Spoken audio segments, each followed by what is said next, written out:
400 billion dollar साल का, उसका रुपए में मैं अनुवाद करके आपको बतलाता हूं, अपने किसानों की जेब में डाल देती है। आज के डॉलर रेट के ऊपर 1 बिलियन डॉलर जो है, 1 बिलियन डॉलर 5,000 करोड़ रुपए के बराबर है। और आजकल तो डॉलर का रेट बढ़ रहा है, तो लगभग 5,300 अगर आज का दर ले लूं, 5,500 करोड़ रुपया यूरोप, पश्चिम यूरोप में और अमेरिका में सरकार अपने किसान की जेब में डाल देती है। उसका असर यह होता है कि सादी अर्थव्यवस्था पे आ जाओ, कोई बहुत गंभीर सोच नहीं चाहिए, कोई गंभीर अध्ययन नहीं चाहिए। किसान का अगर $100 लगा है उस फसल में, तो उसे 120-130 डॉलर में बेचने की जरूरत नहीं है। उसको 30-40 डॉलर सरकार से मिल गया, वो $100 खर्चा करके भी 70-80 डॉलर में बेच देगा। और आप जब बार बार कह रहे हो कि फसल ज्यादा हुई इसलिए इंपोर्ट खोल दो, एक्सपोर्ट खोल दो और हमें बाहर भेजने की अनुमति दे दो,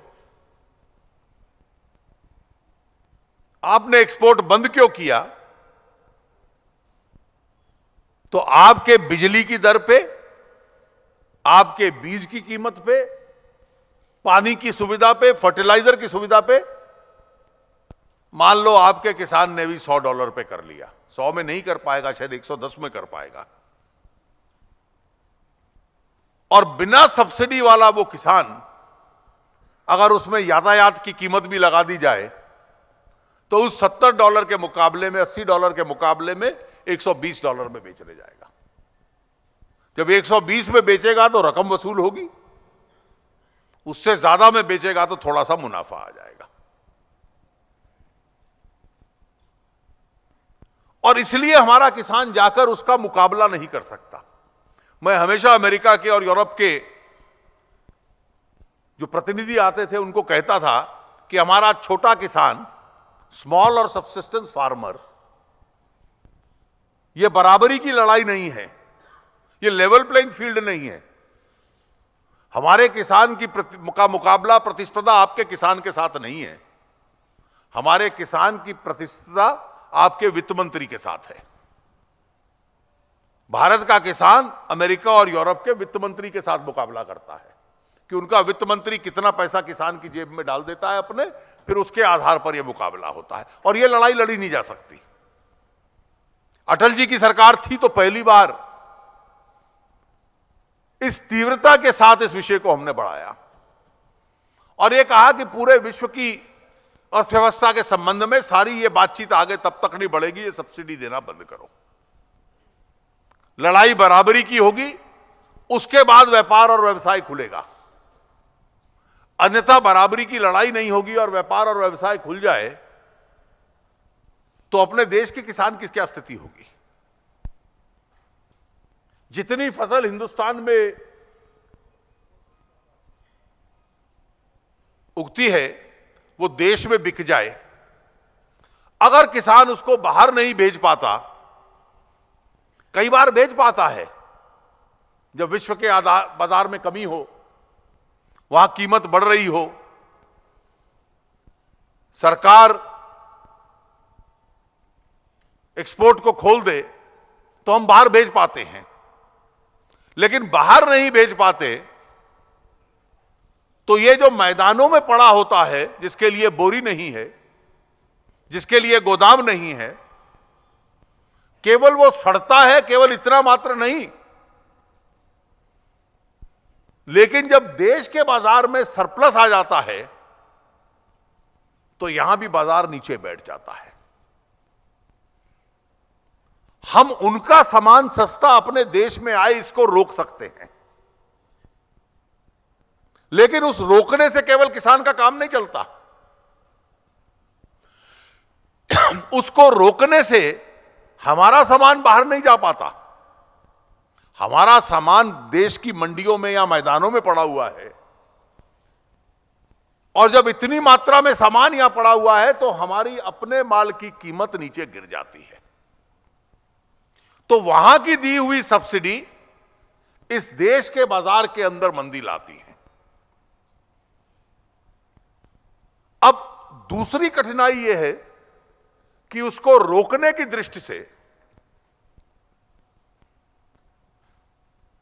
हम लोग अपनी कस्टम ड्यूटी बढ़ा देते हैं कि आपका दूध नहीं आ पाएगा, आपकी सब्जियां और फल नहीं आ पाएंगे। दो चीजें ऐसी हैं, खाने का तेल और दालें जो हमें जरूरत है, तो जिसकी जरूरत है उसके ऊपर हम ड्यूटी कम रखते हैं, लेकिन जिसकी जरूरत नहीं है उसमें हम ड्यूटी बढ़ा देते हैं और बढ़ी हुई ड्यूटी एक दीवार की तरह बन जाती है। अब पूरी दुनिया ने हम पे दबाव डाला हुआ है कि ये जो दीवार बनाई हुई है आपने इसको छोटा कर दो। और कहीं आज की परिस्थिति में ये छोटी हो गई तो देश के किसान का संकट और बढ़ जाएगा। जो कुल मिलाकर टैरिफ लाइंस हैं जिसपे ड्यूटी लगाई हुई है, जो खाद्यान्न पदार्थों की है, लगभग 700 से ऊपर हैं। और इस वक्त जो बातचीत चल रही है, कई बार मुझे बातचीत सुनकर डर लगता है कि 28 से 32% तक उसकी ड्यूटी कम कर दो।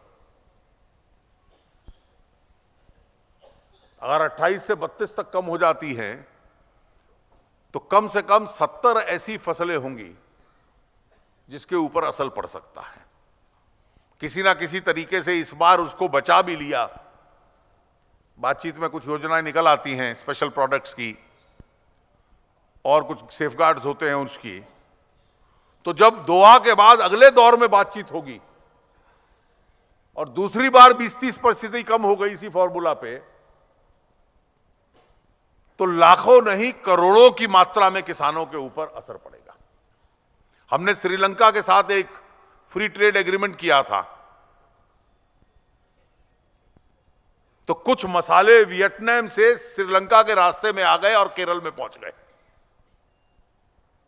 केरल के किसान जो वो मसाले उगाते थे, पूरी अर्थव्यवस्था उनकी चौपट हो गई।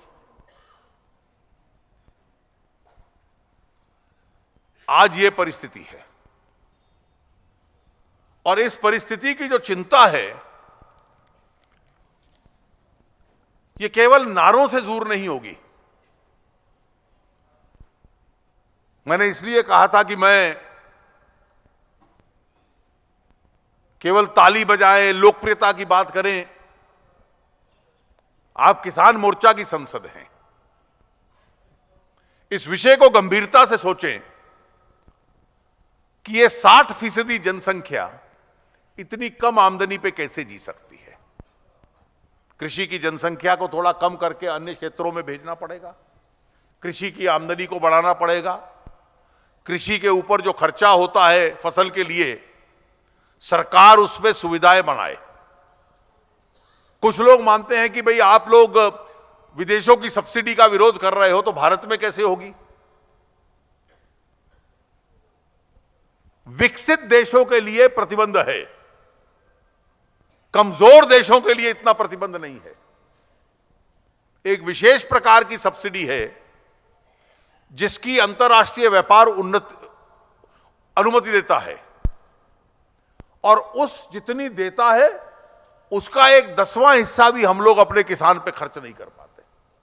तो आज भी अपने यहां गुंजाइश है, लेकिन सरकार की वो सब्सिडी देने की क्षमता तब बढ़ती है जब अर्थव्यवस्था खड़ी होती है। जब अर्थव्यवस्था निर्णय न लेने की वजह से कमजोर पड़ती है तो सरकार की जेब में भी पैसा कम हो जाता है और इसलिए उसकी क्षमता भी नहीं बढ़ पाती। और दूसरा, जो स्थानीय और अंतर्राष्ट्रीय व्यापार जिस दिशा में जा रहा है, मैं मानता हूं कि इस वक्त देश भर के किसानों को सरकार शासन पे दबाव बनाए रखना है कि कोई ऐसा कदम सरकार ना उठाए जब तक देश के अंदर भीतरी स्थिति किसान की सुधर ना जाए, तब तक बड़ा मन करके अंतर्राष्ट्रीय दबावों में आकर इसमें खुलापन लाना इस देश के किसान के खिलाफ एक बहुत बड़ा षड्यंत्र होगा। इसको रोकना चाहिए और इसको रोकने के लिए भारतीय जनता पार्टी की जब सरकार एनडीए की थी तो हमारा जो ट्रैक रिकॉर्ड था कि इसकी खूब जोर से हम आवाज उठाते थे। जो गरीब देश थे, जो विकासशील देश थे, उसके नेता, उनके प्रवक्ता के रूप में भारत बनता था। उस भूमिका को भारत बनाता रहे। इस यूपीए की सरकार में एक कमजोरी हम लोगों ने देखी है कि कई बार बड़े देशों के दबाव में बहुत जल्दी आ जाती है। ये न आए इसके लिए भारतीय जनता पार्टी तो संसद के अंदर और बाहर आवाज उठाएगी। इस देश के किसानों को भी संगठित होकर आवाज उठाए ताकि इस आर्थिक संकट की इस परिस्थिति में से किसान के हित की हम लोग रक्षा कर पाए। आपका बहुत बहुत धन्यवाद।